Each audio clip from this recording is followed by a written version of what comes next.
Hello and welcome to another episode of the Direct Booking Success Podcast. I'm Jen Boyles, your host, and today I have Mark Winship with me. Mark is the founder of Gateway Accommodation and Stay New Forest. Hi, Mark. Thanks for coming on today.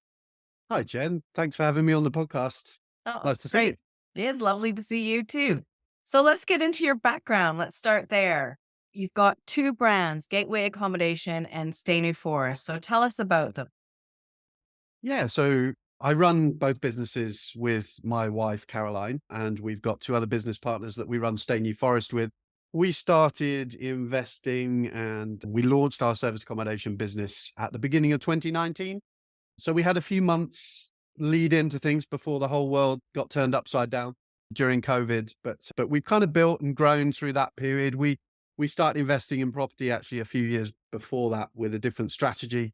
And then we decided to focus on short-term rentals at the beginning of 2019. And we initially focused on kind of working stays and contractor style accommodation in the Midlands in the UK. And we've kind of branched out from there, and we grew quite a substantial base around the Midlands. And then we started investing more on the South Coast around the kind of luxury holiday let market. And the portfolio kind of grew and grew, and we got more excited about the strategy, if you like. And we actually launched our first apart hotel back in 2021, which was a really interesting project. And then we launched our second hotel in the summer. So it's kind of, despite everything that COVID has thrown at the hospitality industry, we've kind of, I guess, found ways to grow and scale and move forward. So it's been a bit of a whirlwind journey, to be honest, over the last, what is it, 4 years now. But Mhm. yeah, that's where we find ourselves now. So we're basically split between two areas. We cover kind of working stays around a regional airport in the Midlands area of the UK. And then off the back of our holiday lets that we had developed and set up down on the South Coast, we actually launched a management agency called Stay New Forest, which was really around our sort of passion for the area and the local suppliers. And it's a beautiful part of the UK. It's our favorite place to go and visit. And we really to sort of tap into that passion and grow from there. So that's a fairly new business, but we're really excited about where that's going as well. Yeah, it's great. Cool. And today, because you've got quite a sizable portfolio, and we talk a lot on the podcast about, you know, smaller portfolios where you might have a couple of units, you might have a couple of cottages, houses, a couple of apartments, but we're going to talk about some strategies for sort of a larger portfolio. So how many units in total do you have? So we're currently operating 59 units, soon to be 61. We're actually onboarding a couple more as we speak. So yeah, it's a decent sized portfolio. We're geographically split as well, so they're not all on our doorstep.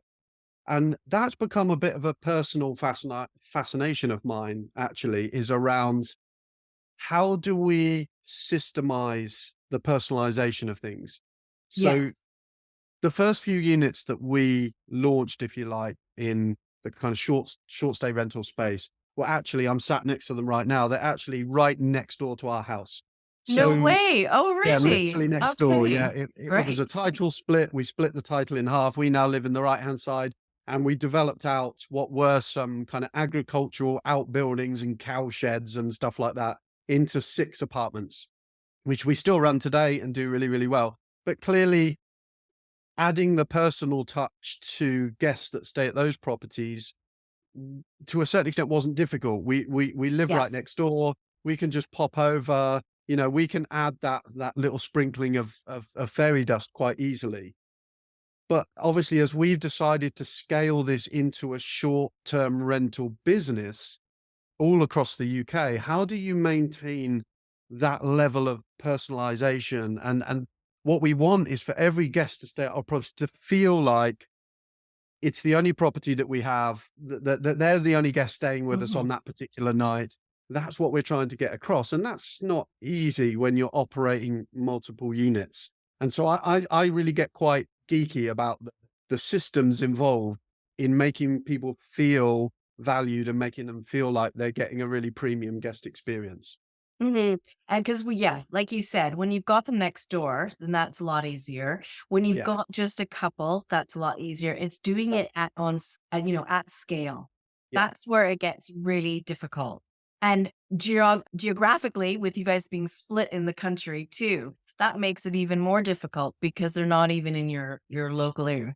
So can you tell us some of the things that you are doing to make the guests feel like they're the only ones that have ever stayed there? Yeah, because also just to pick up on that last point, it's not just Mhm. about the geography split, it's about the target market split as well. So Yes. we're dealing with contractors and very much working stays and corporate stays on one hand, and then right up to sort of luxury leisure stays, bespoke, really quite bespoke leisure stays on the other hand. And what does personalization actually mean? Because it really depends on Mhm. who's staying, right?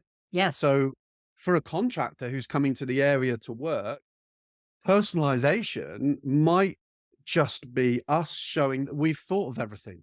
We've got all of the answers to all the questions they might have on tap in a really convenient way that they can access. So we have a guest portal, for example, that they can log into. It's got all the information about the property, obviously things like how to get in and how to use the appliances, but it's got links to our hand-picked kind of restaurants and takeaways and places to shop.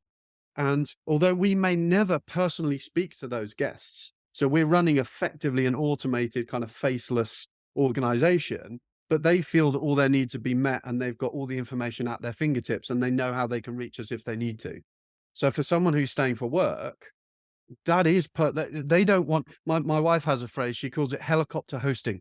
You've heard of helicopter parenting, where Yes. Yeah. you're all around the buzzing around all the time. Contractors don't want that, No. they wanna just be able to let themselves in, but also feel like all their needs have been met. Mhm. So that's very much about the system side of things.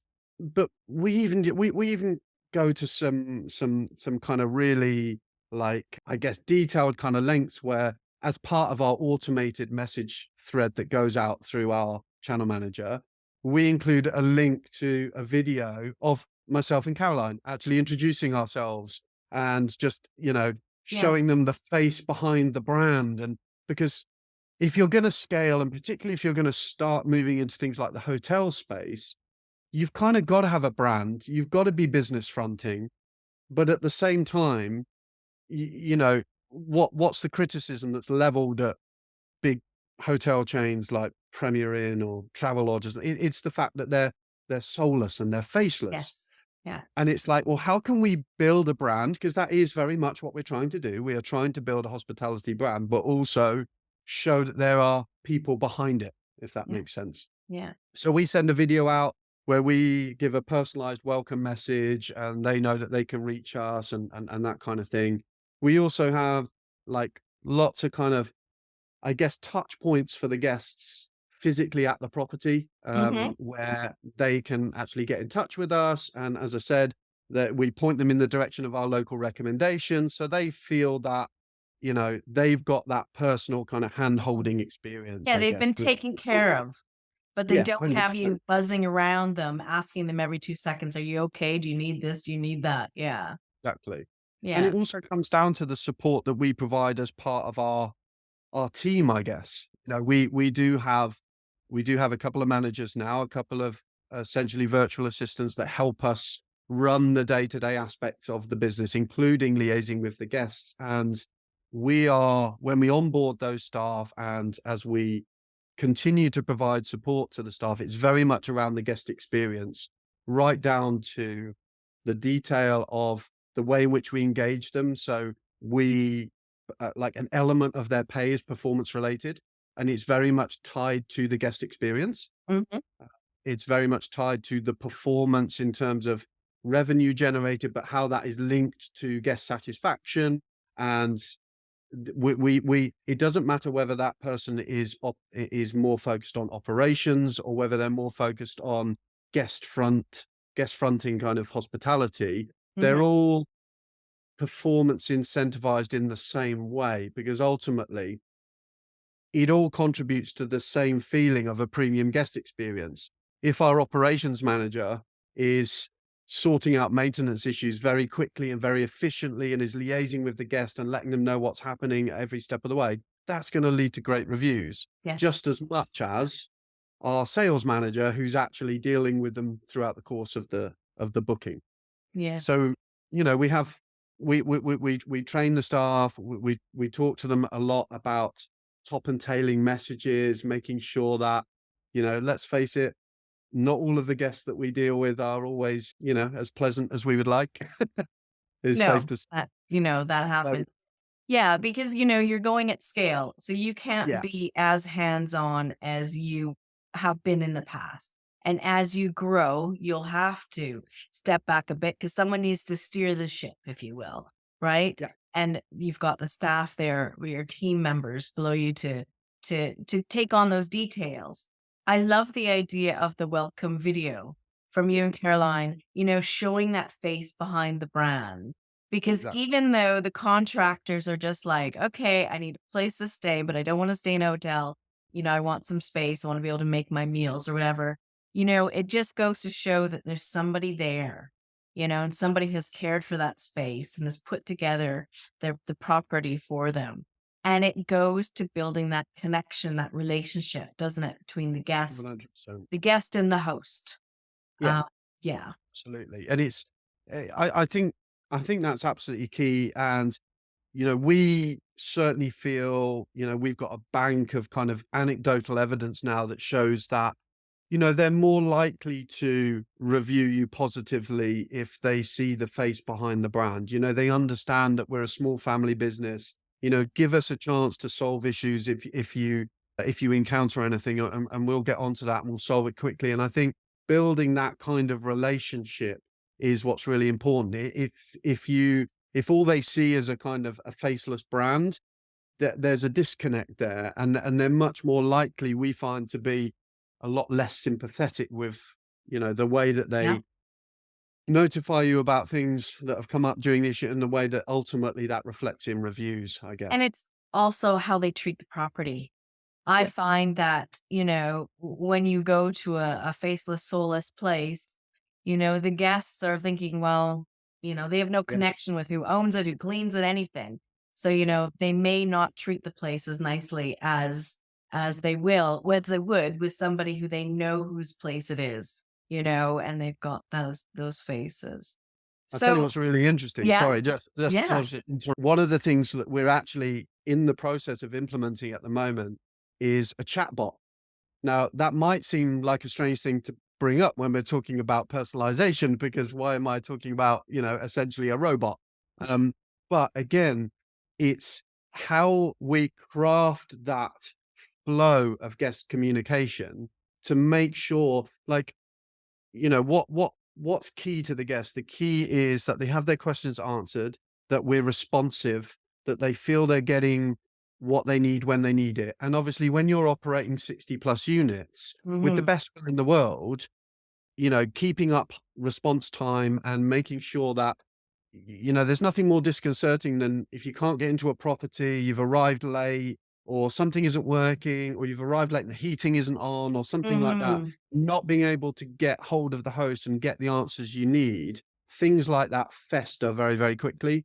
So we're actually introducing a chatbot, not because we're trying to distance ourselves from the guest, quite the opposite. We're trying to make sure that we maintain that level of responsiveness as we scale.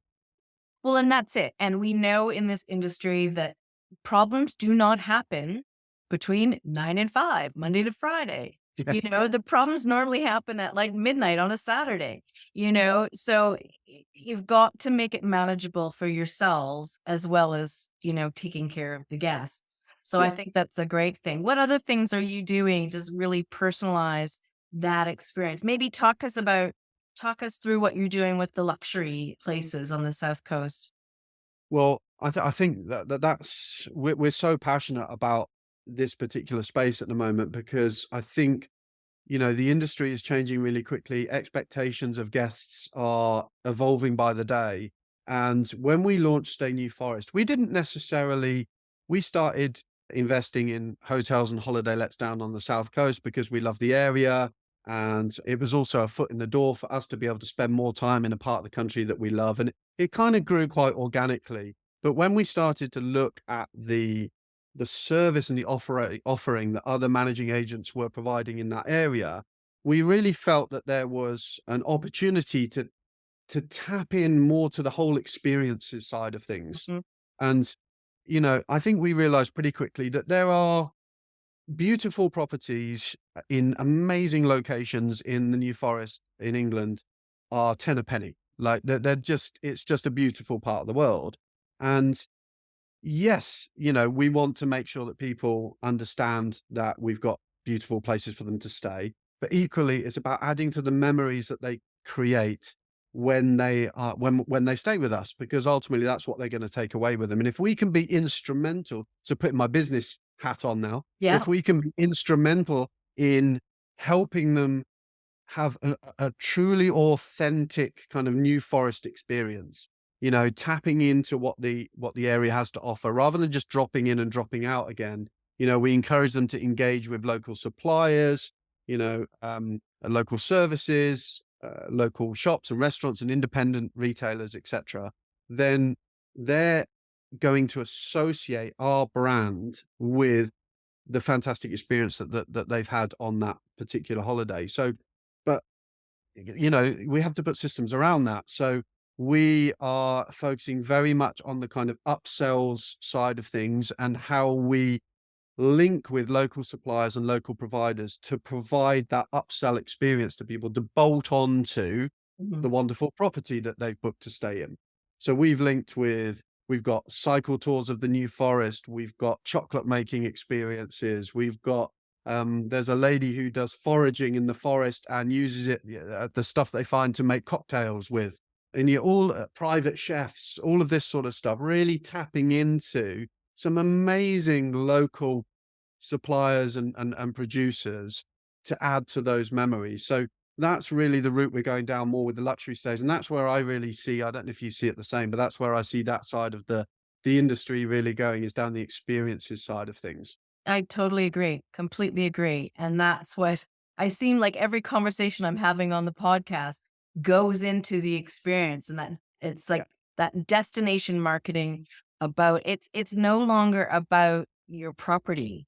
Yeah. I've got 5 beds. Well, good for you. I've got Yeah. such and such cotton, linen. Yeah. Who cares at this Yeah. stage? You know, it's those experiences that make the memories, which is exactly what you're talking about.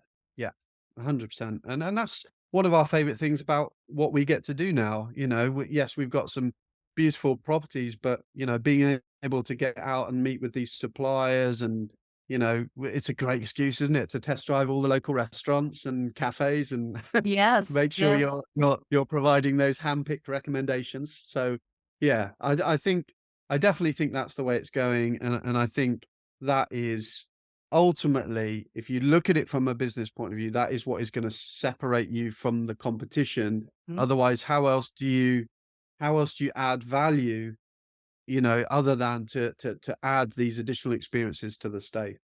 No, and when you look at it against hotel stays and, vacation rentals, holiday lets, the difference between the two, you know, this is really where we can make our mark.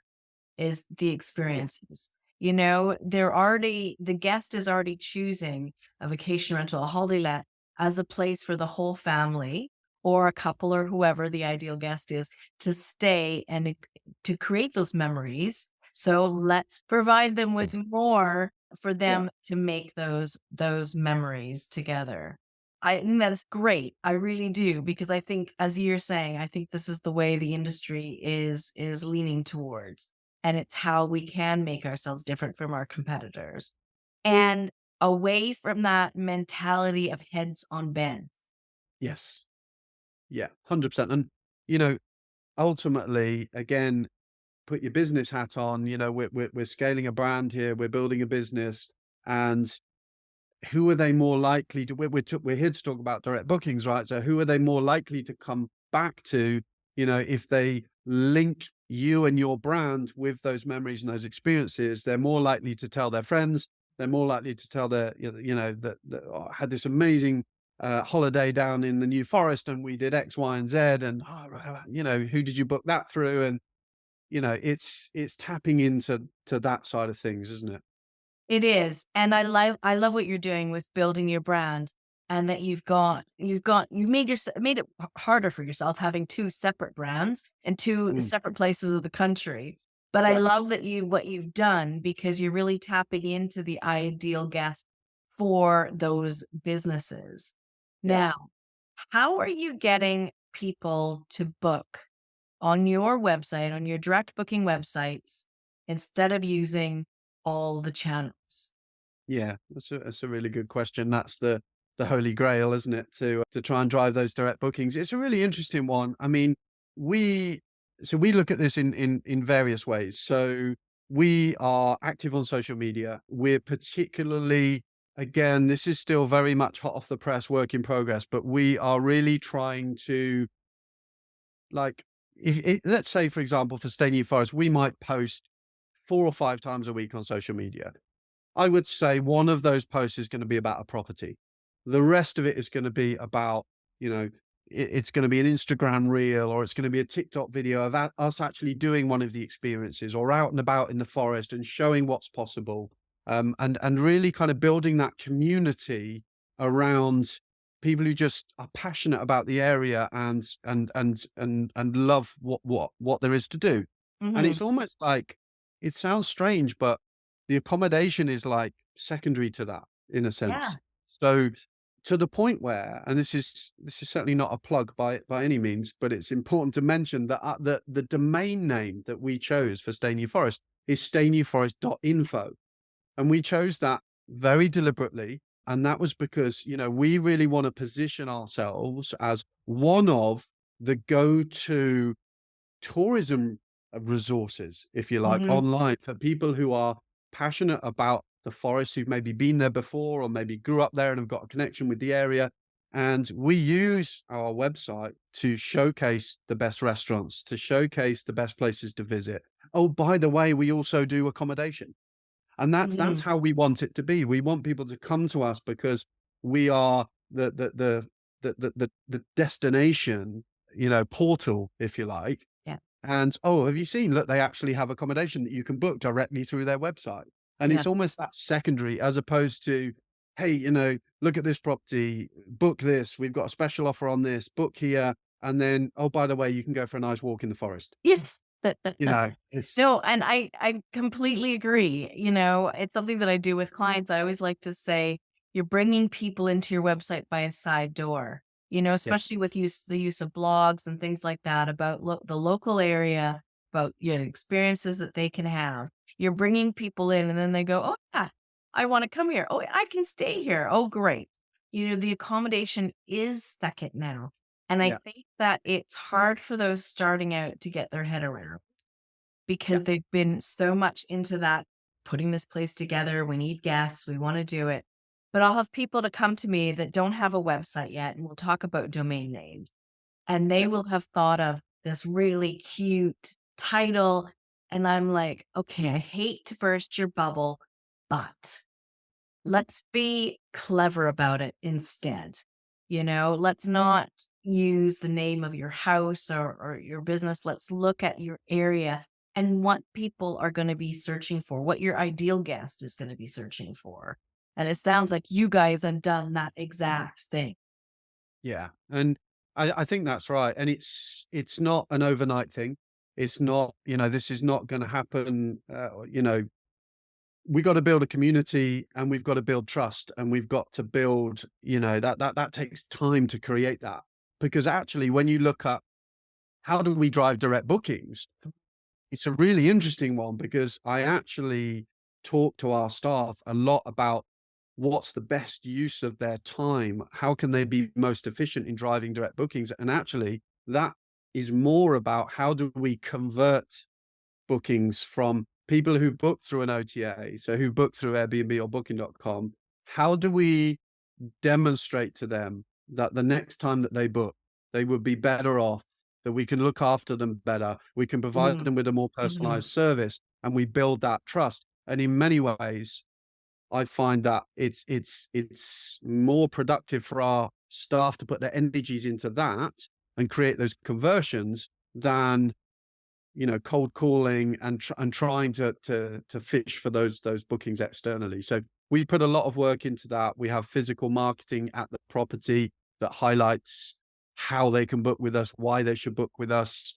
We Mhm. have automated messages that make that very clear, because it's about building trust, isn't it, at the end of the day? It is. And I'm glad you brought that up because I was just about to say the word that we haven't used yet is trust. And it all comes down to that, So it's that trust of people when they come across your website and they're like, who is this person? So Yeah, showing your face, leading into the experiences in the area, that shows trust that you are yeah, who you say you are, if they're a new guest. But for returning guests, you never want to pay the OTA twice for the same guest, do you? yeah, absolutely. I Mm. have quite a what's potentially quite a controversial take on trust within what we do.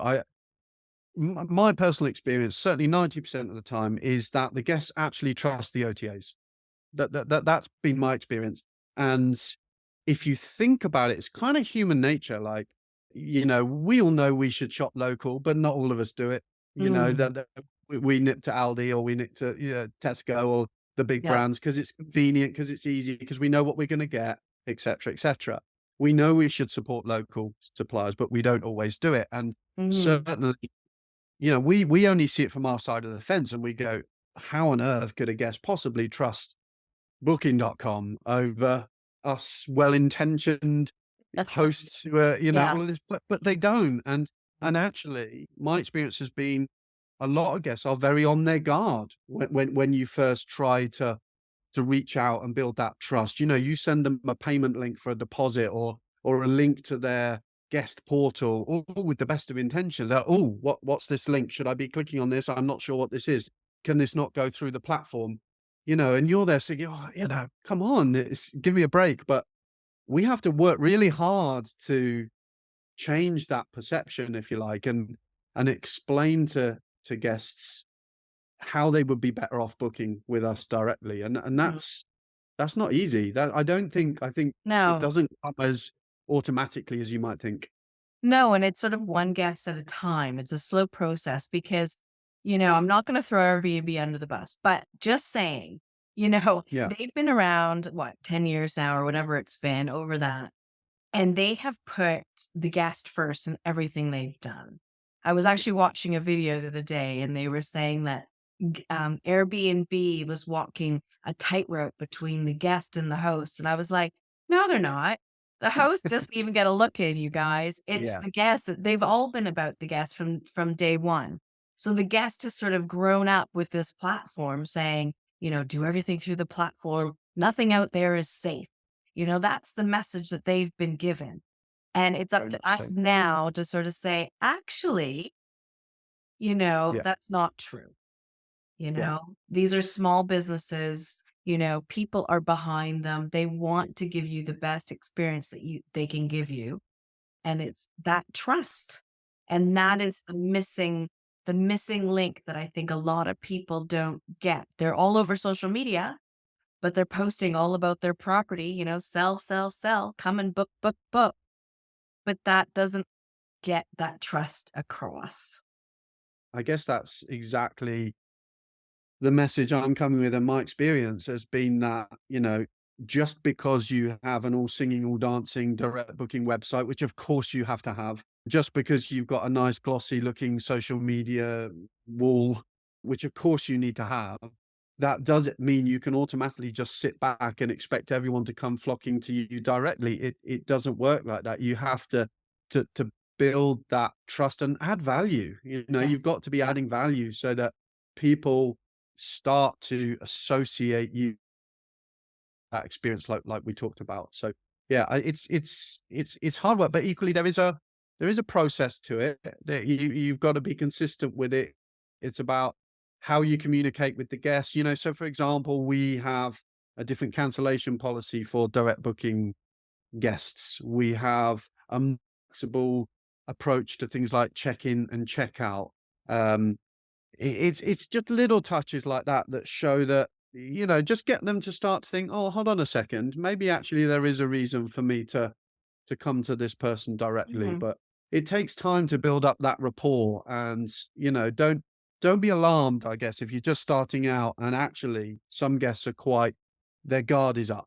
Yeah. We're all used to, aren't we, phishing attempts and, scams and all that, and, naturally, people are a little bit on their guard when they start getting, links and notifications from a platform they're not familiar with, and familiarity is really what trust is all about.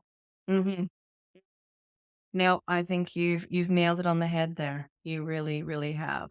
And I think that, yeah, just one guest at a time, when they've stayed with you, they've booked that platform, because it's not always about price. I think that's another thing that, we're like, oh, you get the best price if you book direct. But that's not always the thing. I think the trust issue is even more important to guests for them to book direct than the saving money. Yeah. And again, I come full circle because it really comes back to your target market. I think with our working stays, ultimately they are very price sensitive. They are very aware of price, and they will be much more like receptive to a potential discount or an opportunity to save a bit of money on their next working stay. So that is really much the focus. We have fallen into the trap before of using exactly the same communication style with our luxury holiday let market. Yeah. And we've had totally the opposite response. We had it quite recently, actually. Or we felt that was a bit spammy, and we didn't like the fact that you were telling us that we could save money on our next stay. They didn't like that approach. They're much more around, look, how can we help you personalize your stay? What are you looking to try and do while you're in the area? Can we help you build a bit of an itinerary for your stay? It's much more that sort of thing. So It's again, it comes yeah. back to knowing your market. And it's almost like becoming a concierge for them, isn't it? You Exactly. know, Yeah. which Exactly. that's what you would have in a high-end hotel Yeah. versus something like a budget Premier Inn Travel Lodge or a Yeah. Holiday Inn Express, those kind of things. The front desk will help you, but having that concierge who knows you, knows what you want, I think, yeah, tapping into that ideal guest and knowing them inside and out is what allows you to then go about doing the personalization as well as the trust. And that's exactly how we systemize it. So we have various options, various upsells once they've been through our online check-in process, but they're pretty much all on a request only. And that comes through to one of our managers, and her job is basically to act as the concierge. So she will take their requirements, how many of you are there? Have you got any specific dietary requirements? What are you looking for? And she'll Mm, then go to the supplier and go, I've got guests looking for this, what's your availability, et cetera, et cetera. And she will broker that on their mhm. behalf. And it's a service that we can provide, and that's how we're adding value. Yeah. Well, I love it. I love what you're doing. And this new brand, I think, is really, really amazing. Now, I can't let you go without asking you, what does direct booking success mean to you? It's really interesting because as you can probably tell, I'm passionate about systems. I'm passionate about automating things. And ultimately, like I've said all the way through, we are running and growing a business. So for me, direct booking success basically means sustainability, means longevity, and it means the fact that we're building a business that actually has value. Mhm. It has a tangible existence, and it thrives beyond myself and Caroline having to have our hand on the tiller all the time. Yeah. Because if you build a client base, if you build that trust, you've got a business that can sustain itself. If ultimately 5 years down the line or 10 years down the line, we decide we've had enough of all of this, and, we want to move the business on kind of thing, then going to a potential buyer, for example, just as this is just an easy, clear-cut example, and saying, yeah, our business involves sticking it on Airbnb and hoping that people book. You've got no value there. That's not actually a business in that sense. The fact that, we've got a loyal customer base who come back to us year in and year out, or week in and week out for working contracts, is that we have a business that has sustainability and it has value. That for me is what it's all about. Obviously, it's financially beneficial for us to drive direct bookings as opposed to pay OTA commissions. But for me, it's about more than that. It's about starting with the end in mind. What are we trying to create here and building something that has value that ultimately we have options with in the future? Love it. Thank you, Mark. Thank you for coming on today. Now, where is the Pleasure. best people? I'm going to put your links in the show notes. Where is the Yeah. best place for people to connect with you? Instagram, coaching.winners is my Instagram handle. So I'm on Instagram as coaching.winners. I've also recently had my arm twisted into being on TikTok. So I'm on TikTok as coaching winners as well. So you can look me up there. Stay.newforest on Instagram if you want to have a look at some of the stuff that we're doing on there. And then my wife and I also have a podcast that yeah, we are it's I don't know if it's like a weight around our necks now or but we love doing it. It's almost like it's our equivalent of a therapy couch, I think, at the end of the week, because we Yeah, run a podcast where we literally give it warts and all. You know, right. And it is called. it's the Secret Serviced Podcast. Mhm. And it's essentially a day-to-day account. Well, it's weekly, but we relate everything that we go through, the ups and the downs and the highs and the lows. And if we're having issues with cleaners or maintenance or guests, we've had tears, we've had shouting, we've had laughter. We literally open the doors, I guess, to the inner workings of our business. So if nothing else, if anybody's listening to this who is involved in, hospitality and short stay rentals, they will at least relate to a lot of what we go through on the podcast, I would imagine. Well, definitely. And so many, if you look at the glossy world of Instagram, not very many people are showing them, scrubbing toilets, which we've all done and we all do. So I That was love in that that this. was in the latest episode, I think. There you go. Yeah, no, I love it that you're, being completely transparent and it's a place to sort of vent out some of those things and we can all identify with what you guys are talking about, you and your wife, Caroline. And you're It's just. funny, Yeah.